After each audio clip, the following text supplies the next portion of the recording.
Well, g'day, Groovers. It's been a while since I've gone live on my drive home, but I have to.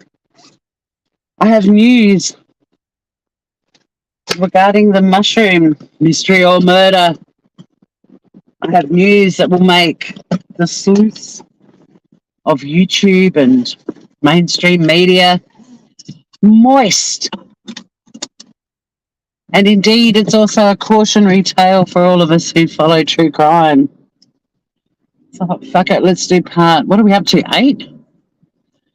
Hey, Cement Shoes. Hey, I'm so what? How are you?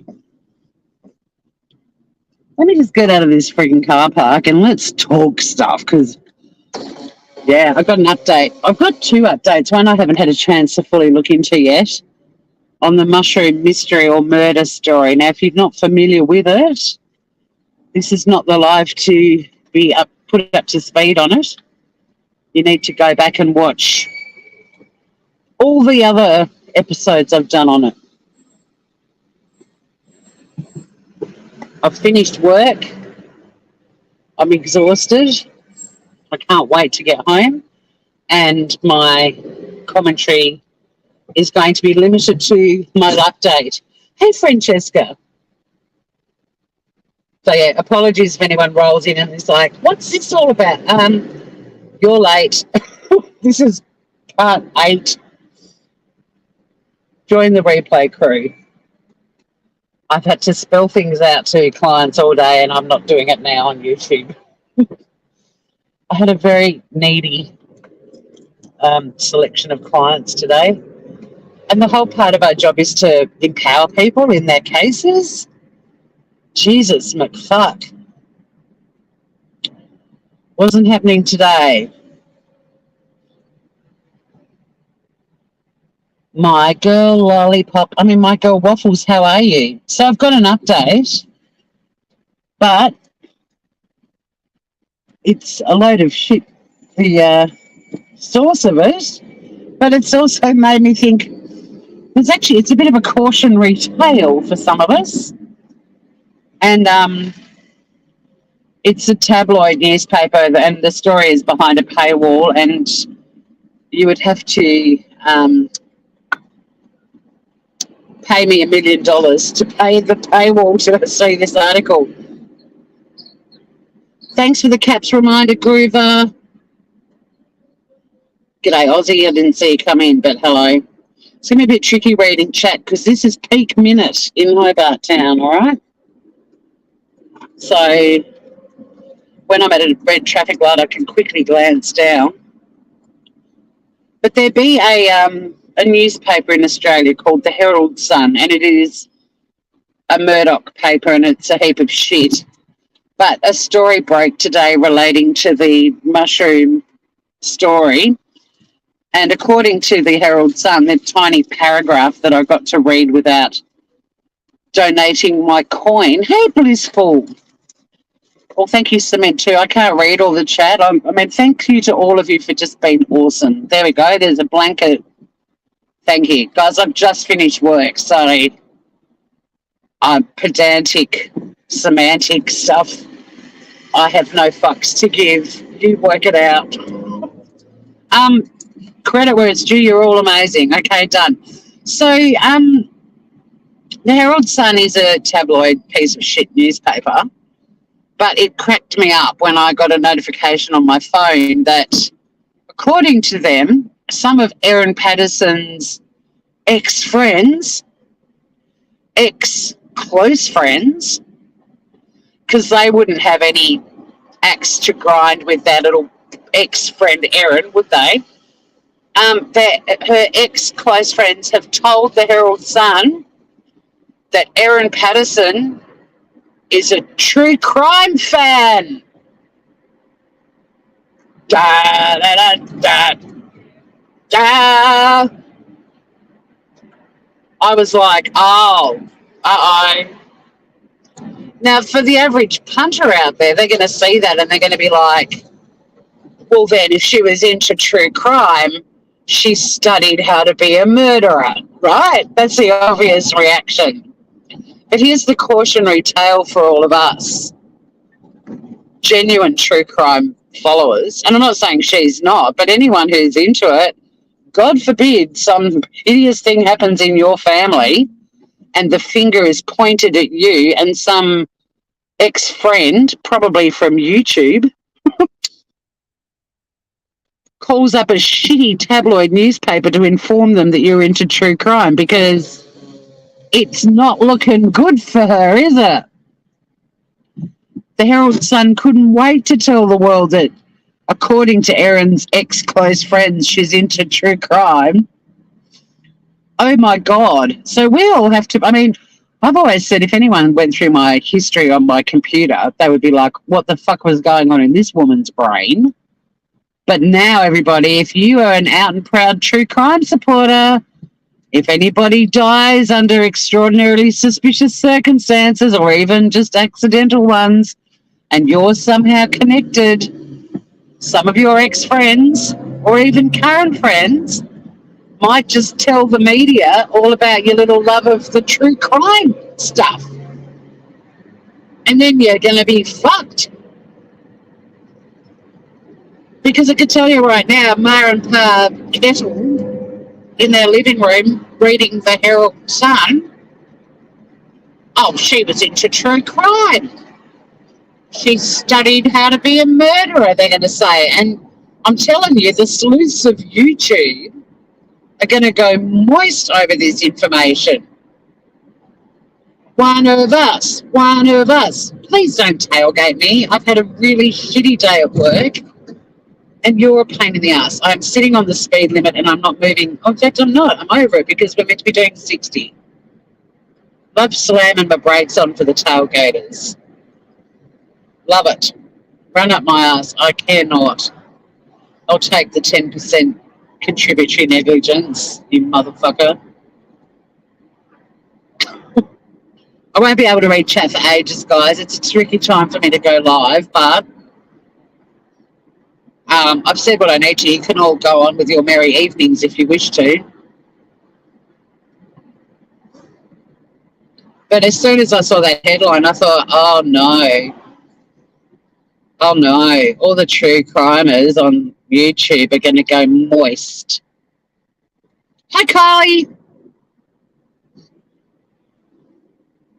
I think we'd all be fucked if people looked at our... But now, people are delving, and if you're into true crime and you cook people a lunch and 3 of them are dead, guilty as charged, Your Honour. Oh, wait, she hasn't been charged yet.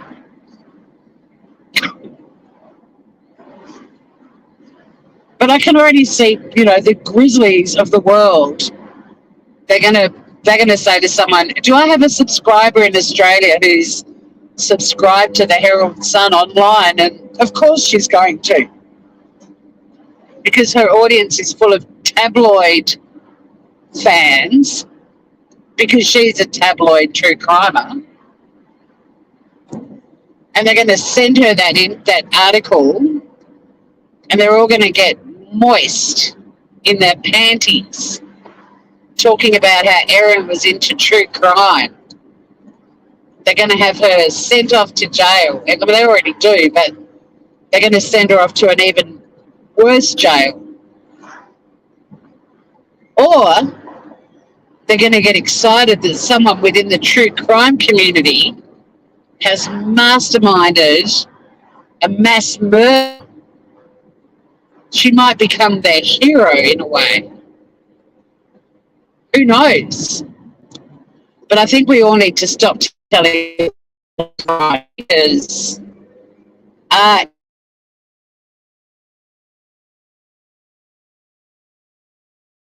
ex-close friend and feed the sleuths. Like, do you guys think that the true crime community are going to get moist, that they might have a hero in their midst?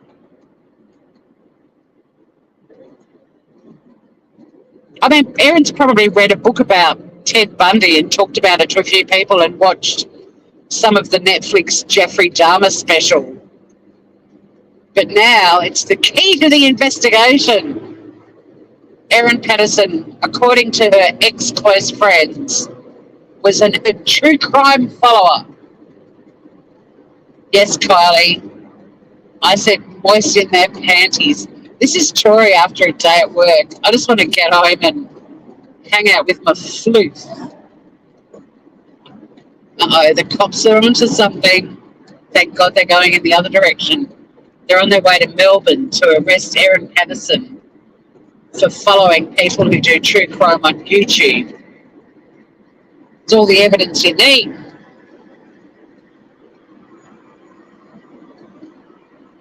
What a joke. That little black van there that's called a Nissan Cube, that was the tailgater. She was sticking the cube right up my clucker. Hey, Mum, I found a car I really like that I want to buy. Oh, really? Really, Shaniqua? What's it called? It's called a cube. Sorry? It's called a cube. A cube. Not like a roadster or a speedster, anything groovy like that. No, it's called a cube. What fucking car company makes a car called a cube? Well, listen, dude, Mum. And why is it called a cube? Well, it's pretty much a cube with four wheels. Yeah, Trick One is incredibly top-heavy female Aussie. There've been numerous studies as to why, and they're all very interesting. And there's numerous reasons why. One of them is women relate to victims because more victims are female than male. So there's an instant, connection. I mean, look at what happened with Shanann Watts, for example, and the emotional investment of the females who followed that. There's also evidence that women are into true crime because they learn from it on how to protect themselves and keep themselves safe. Like, sadly, the victims have fucked up somewhere along the way, like leaving a back door open. So they all start locking their back doors or carrying mace or pepper spray. That's another reason why women dig true crime. Insanely top-heavy, gender-specific area of intrigue. But women are also the ones that fall in love with people like Chris Watts and send him love letters and sometimes marry murderers and in jail. And, women also can get very gushy over true crime and look at murderers like rock stars. Not that many men do that. There's not many men that are knocking down the door to date Jodi Arias, for example. And for good reason. But for some reason, women get crushes on the Ted Bundys and the Charles Mansons and the Chris Wattses. And they become besotted and fall in love with them. The very same men who have murdered women. It's very strange. Oh, they're going to read way too much into it, Kylie, for sure. Oh, yeah, Chad Daybell. Yuck. Yuck. Although he technically fell in love with a murderous wench, right? He's probably the exception to the rule. There's not many of them. And if she'd actually been convicted and locked away, I doubt that he would have fallen in love with her, But there's gazillions of women who write to inmates professing their undying love, and the inmates have murdered women, and for some reason they find that, sexy. But yeah, I don't reckon Jodi Arias gets many lovers, and if she does, they're from absolute weirdo men, whereas your everyday suburban housewife can get besotted with a convicted killer. Very weird. Very weird.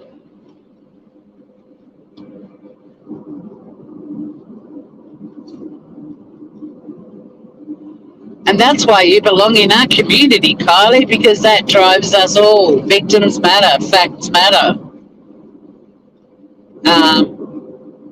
But I just wanted to go live because work is insane. I needed an outlet, and I do run out of words at this time of the day, which is probably a blessing for you guys.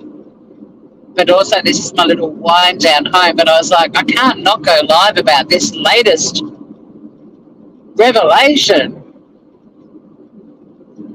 Oh, Erin, you'll rue the day you watched the Jeffrey Dahmer show on Netflix and told your ex-close friends that you'd watched it, because they're throwing fire on, they're fueling the fire. You're already being ruthlessly scrutinised, trial by social media and media. Everyone's already got you convicted and guilty, and they just keep digging up little snippets about you. We've got the other alleged close friend who's told all of the tabloids in Australia that you're an incredibly experienced forager. But we know the cops would be talking to your ex-husband about your foraging exploits, because they said he's a big forager as well.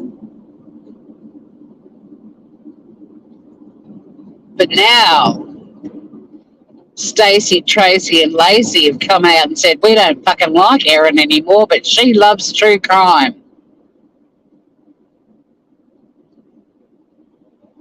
Well, I don't know when they dumped her, my girl Waffles. They may have dumped her because of what's happened, and that's fucked up.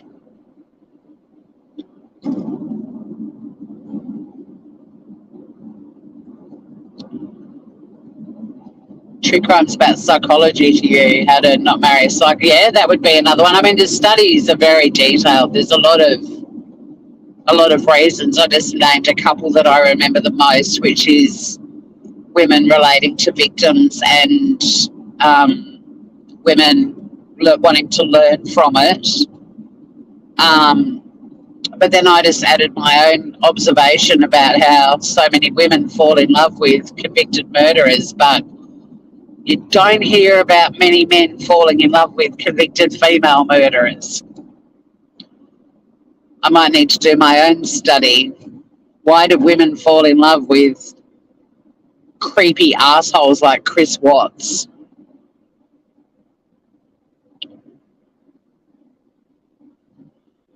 I mean, one of the reasons I love it is because I'm a huge problem solver. I mean, I became a lawyer because being a lawyer is how to solve problems in a nutshell. And I love all the shows that show how crimes are solved, you know, like Forensic Files. Bring that shit on. I like how the investigations work and how they piece things together and how they eliminate potential suspects and how they ultimately catch people, like all of that shit. That's what drove me to become a criminal lawyer. I wanted to be part of that process, and I also wanted to be able to defend people who'd been charged when the process hadn't been done properly or it hadn't been completed or my client had a watertight alibi. I like pointing out the flaws in the investigation too. So, you know,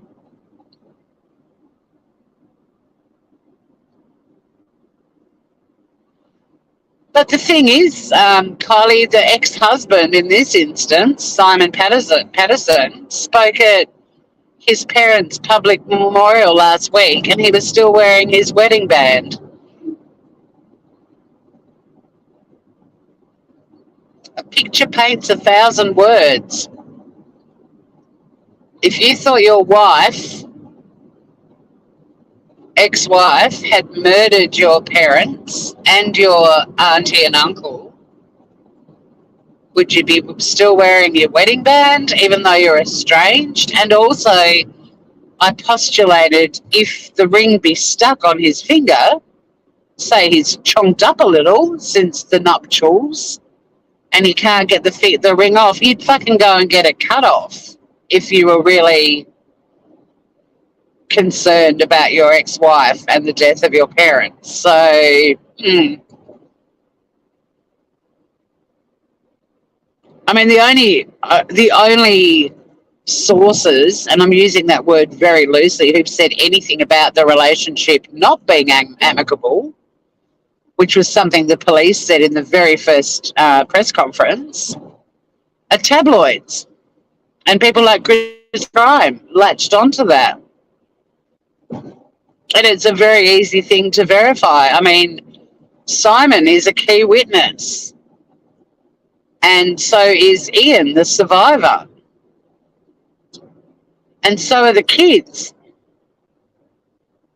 They'll all talk to the cops about what sort of relationship mum and dad had, but because some tabloid outlets in Australia quoted an unnamed source who provided all this bullshit about how Erin organised the lunch to reconcile with Simon, but Simon's parents didn't think she was good enough, completely ignoring the fact it was Erin who ended the marriage and who, after ending the marriage, reluctantly had to nurse Simon back to health when he got sick. But Grizzly and Stephanie Harlow crap on and on and on about this reconciliation lunch. No credible source has mentioned it at all. In fact, all of the credible sources have said their relationship was amicable. It gets so twisted too. Like, in her interview in the carport, she said that Gail was the mum she didn't have because her mum died 4 years ago. Every single sensationalistic YouTuber that's covered it, Grizzly, Stephanie, have taken it out of context and say the mum she never had. But she didn't say that. She said the mum I didn't have because my mum died 4 years ago. I've got a woman in my life who I refer to as the mum I don't have. Well, I mean, I don't refer to her as that, but if I had to explain my relationship, I'd be like, ever since my mum died, she's been like a mum to me. It doesn't mean I never had a mum. It just means after my mum died, a beautiful, strong, intelligent woman who I grew up knowing as one of my mum's best friends is now someone I consider to be like my mum. But how quickly they take the tiniest thing out of context. Look at Dylan, the survivor, one of the survivors in the Idaho murders. The tiny amount of information in the probable cause affidavit that she stood in a frozen shock phase, and YouTubers to this day crap on about how she was frozen on the spot for 8 hours in shock. That's not what her statement said. Or they talk about how this guy was like all in black with a big, creepy mask on. Like, it just says a black mask. It could have been a fucking face mask, like a COVID one. G'day to anyone. I think someone came in that I haven't said hello to, but hello. But yeah, poor Erin Patterson. She's now been exposed by her ex-close friends, whoever the fuck they are, for being into true crime. She's guilty as sin. Burn the witch. I mean, fuck me dead. Whoever has wandered in, the newbie, if you're a newbie, we are all about the presumption of innocence here, so a lot of what I'm saying is very sarcastic right now. Hey, Mel, whatever. How are you, Groover? How you feeling after yesterday?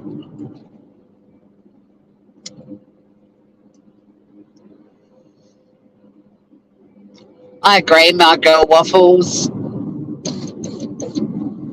I think I'd heard about them once, like I read about them in a book, but I certainly didn't know nearly as much as I know now. And the only other update, which is a credible one, is that mushroom sales have dropped significantly in Australia since this incident, which doesn't surprise me because the same thing happened with the strawberry sabotage story, and there'll be a video on this channel very soon about the sabotage strawberry saga. The blisters are gone. You might be addicted to Finnegan. Addicted to Finnegan. Hey, Red Raven Spirit, how are you? Addicted to Finnegan. Well, chuck all the Finnegan out. I mean, it's probably not that straightforward, I don't know, but Finnegan's over the counter. So that's concerning. You've got a very easy supply. I mean, a lot of people do take them because of the sleeping aid component in them. But they're very good at knocking a cold or something on the head before it gets really nasty. Do you have to go to rehab for that addiction, Mel Mel?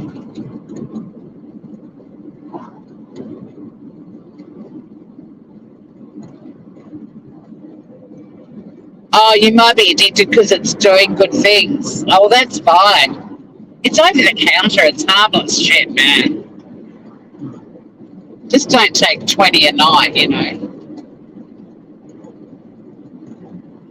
Finnegan's an amazing thing.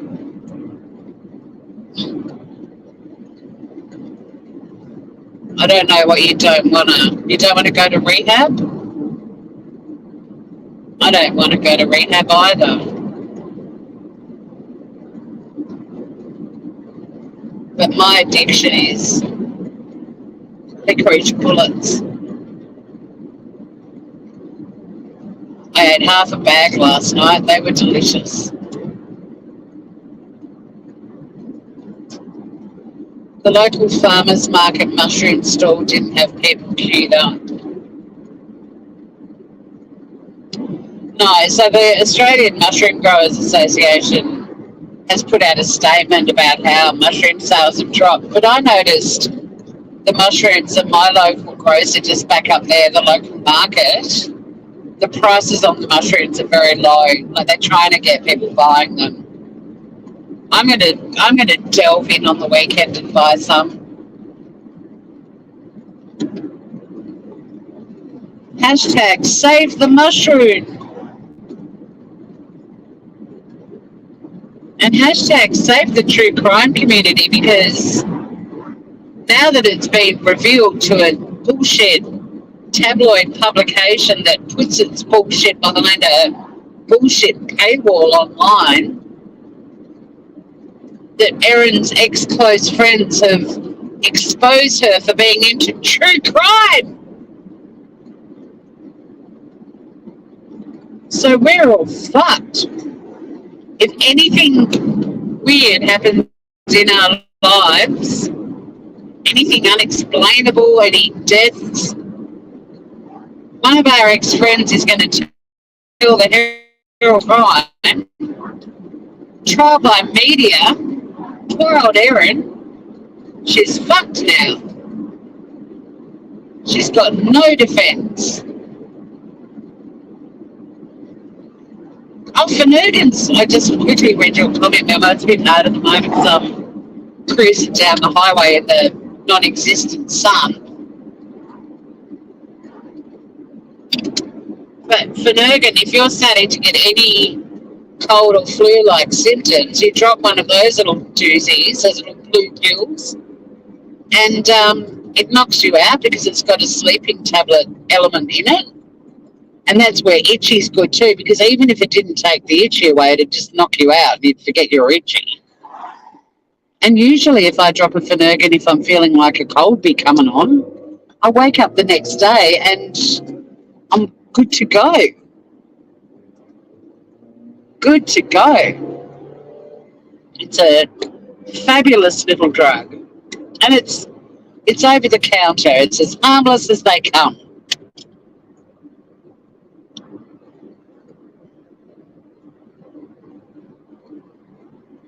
That could be why he's wearing the ring, yes. It indeed could be why. The ring stays on till the divorce. But I still feel, even with that religious belief, if you truly believed your partner had killed your parents deliberately, I don't know, maybe the ring would stay on.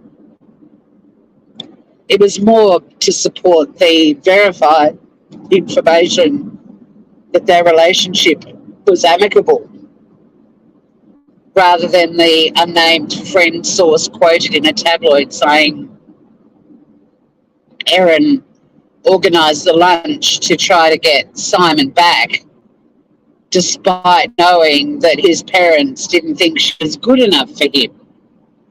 The bullshit narrative that Grizzly True Crime and Stephanie Harlow are flogging.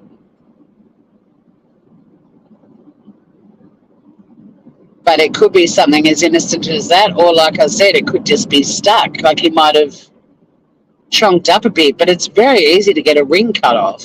And I don't know, if I suspected my ex of killing my parents and I had to speak at their memorial, I'd wear a glove or I'd get the fucking ring cut off. I don't know. It's not a conspiracy theory or anything like that. It's an observation. But I think it supports the belief that the relationship was still amicable. But, like you said, it could be explained by some sort of religious symbolism. Mel, because I'm kind of in a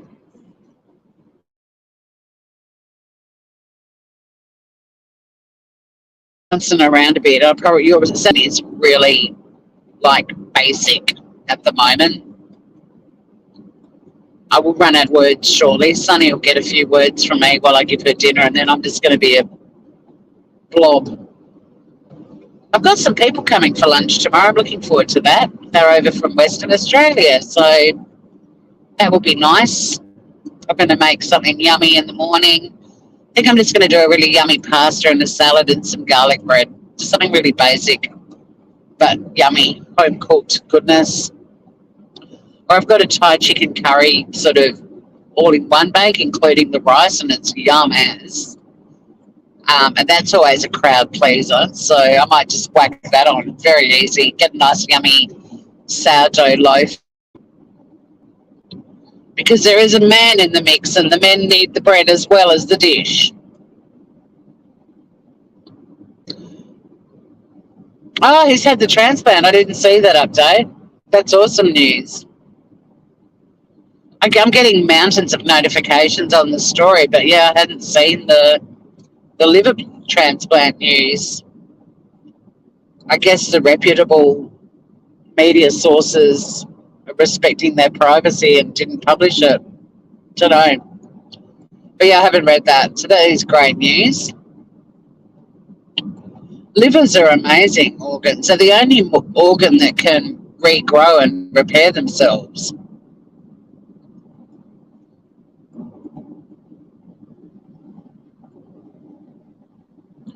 You do garlic and cheese sourdough bread. Oh, yeah.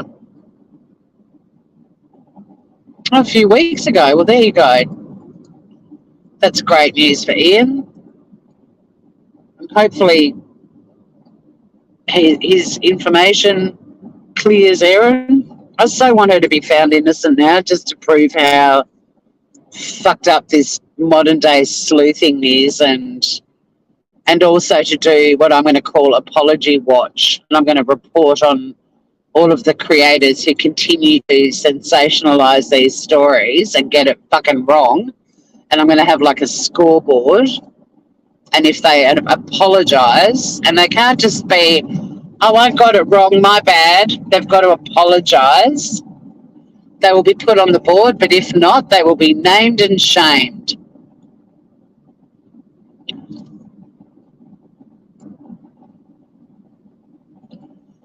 No, Don Patterson died. It's Ian Wilkinson who needed the transplant, Mel. Don and Gail, Simon's parents, both died. And then Heather Wilkinson, Gail's sister, and he's the one who is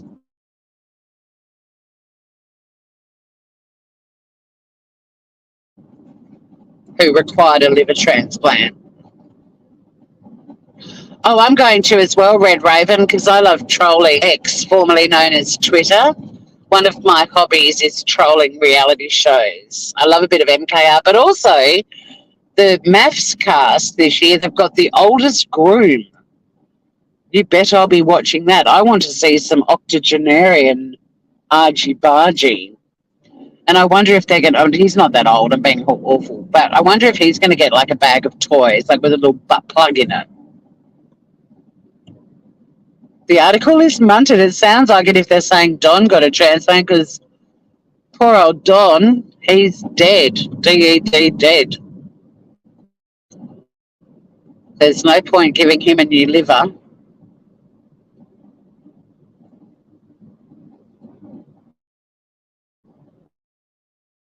But yeah, he did have an operation not long before he died. He did, yes. That was reported somewhere. But again, I think it could have been I don't think I've actually included that on my list, because all of the, I know where you would have read it, because it was in the articles about what Simon said at their memorial.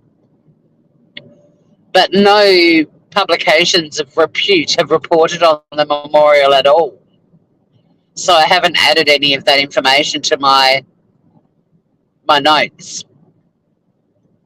But yes, I do recall in one of the tabloids, and it was probably the Daily Mail, that allegedly mentioned that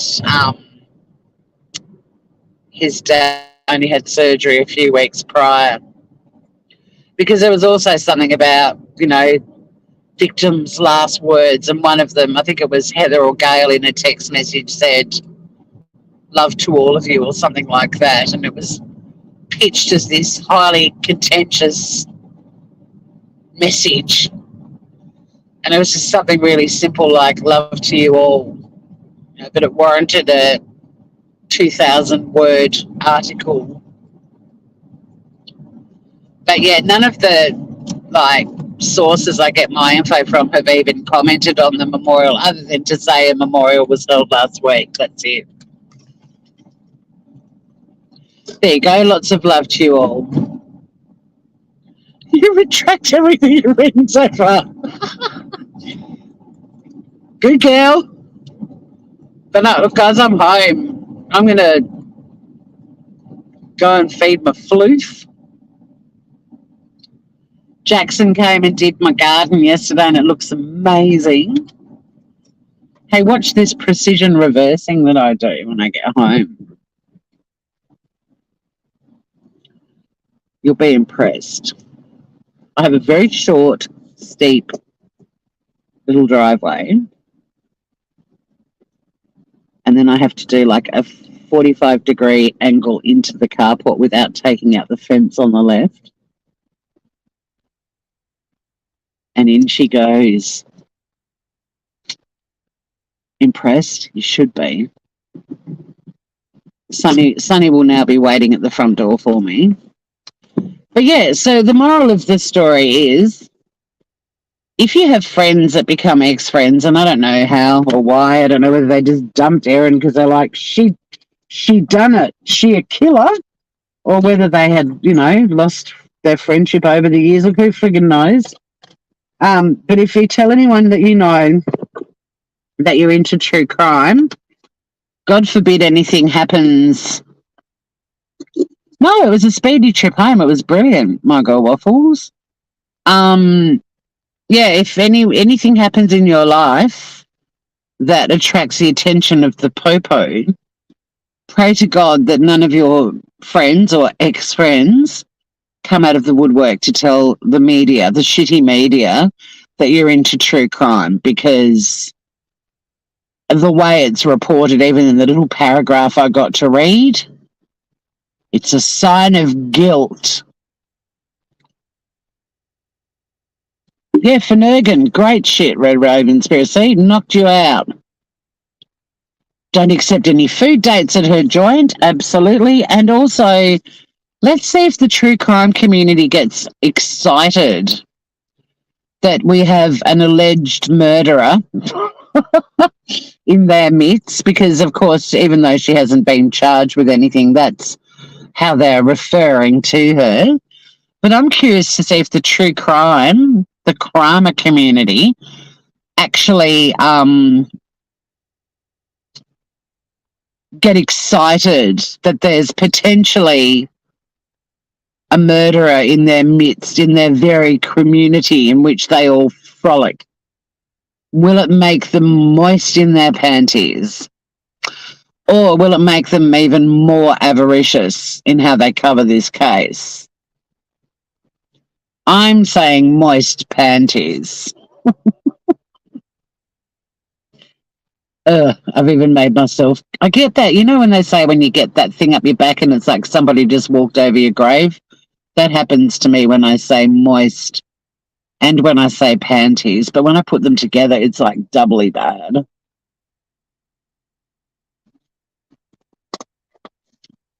But I'm half expecting some fuckwit like, I don't know, Bullhorn Betty or the Glare to cover it and go, Erin could have walked amongst us. How would we know? And I'd be like, because her YouTube handle was married to a fun guy. Get it? So, yeah. I think they're going to love it. And, or if they don't, they'll be like, Zavgirl will be investigating to find out what true crime communities Erin belonged to. And they'll find a photo in somebody's avatar and they'll be like, it's Papa Rogers, but it looks like Erin Patterson. It's just going to be a fucking mess. I'm glad you've discovered the joy of Finnegan and its powers. Thank you, everyone, for hanging out with me. And, yeah, the only other update is the Australian Mushroom Growers Association of Australia have spoken to a verified, reputable media source today to inform them that sales of, in fact, it was yesterday, to inform them that sales of mushrooms Australia-wide are dwindling at the moment. Bad PR for the mushroom. Oh, thanks, my girl Waffles. I will check it out. I'll go and feed Sunny Bum. I have to work out what I want for dinner, and I've also got to work out what I want to cook for my guests tomorrow. But there will not be a mushroom in sight. No, no, no, no, no. And look, they're great when you need them, but you will never be an addict. And, oh my God, if you went to rehab for being addicted to Finnegan, I'd be covering that story for days. I'd be going live around the clock. I'd fucking fly to the hospital, to the rehab where you were, and stand out the front with a bullhorn. I fucking would. They're a good thing. And look, hey, if it's fixing the itching, bring it the fuck on, I say. And if you get a good night's sleep too, they needed to come down in price. They were $14 a kilo. Whoever buys a kilo of mushrooms, though, come on. But you're right. It's certainly, the mushroom might suddenly become, you know, they might start playing those ads again, like how mushroom is meat for vegetarians. That campaign could return. Well, Mel, I hope that some sleep comes, because that's another benefit. Take the Finnergy right before you go to bed. They always wipe me out, but you wake up refreshed in the morning. You don't wake up groggy feeling like you took like a hardcore sleeping pill. I've only ever taken a sleeping pill once in my life, and the way I felt the next day, I was like, I will never take one of these again. It was horrible. The Finnergy just gives you that little lights out, but the next day you wake up and you don't feel like you've been sucking on a bong for a month.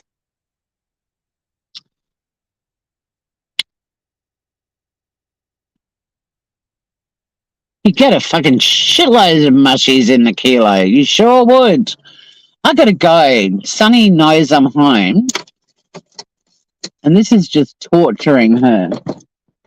I'm already 30 minutes later than she likes her dinner time. So that's possible too, Melmo. But look, the itchy's gone. Let's celebrate the small victories.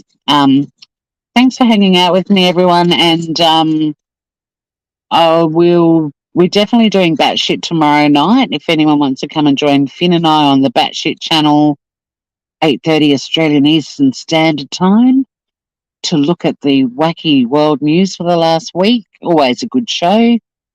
I'll also be doing something on one of my 87,000 channels. So keep an eye out for notifications. And I hope all of you beautiful people have a beautiful evening if you're in evening land. And if you're in morning land, may your day be beautiful too. I'm going to go and give that cat. Look, I go up there, I feed her dinner, and I think I have time to, wind down, get some comfy clothes on. Oh, no, no, no, no, no. No, no, no, no, no. As soon as Sunny's had enough mouthfuls that she feels satiated, the zoomies commence. She doesn't care if I want to cook my own dinner or put on my jammies, get cozy, get ready for MKR. She has no fucks to give about all of that. She expects me to entertain her. She gives no fucks about me or my needs. And if I do put my needs before her, I get the death stare. She has me wrapped around her gorgeous little cankly foots. Yes, 97,000 and counting. You get it too? She would be at the door right now going, maybe I should just piss on the floor. No, she doesn't do stuff like that. She's still beautiful. But yeah, see you all soon, gorgeousnesses, and we'll reconvene at times soon.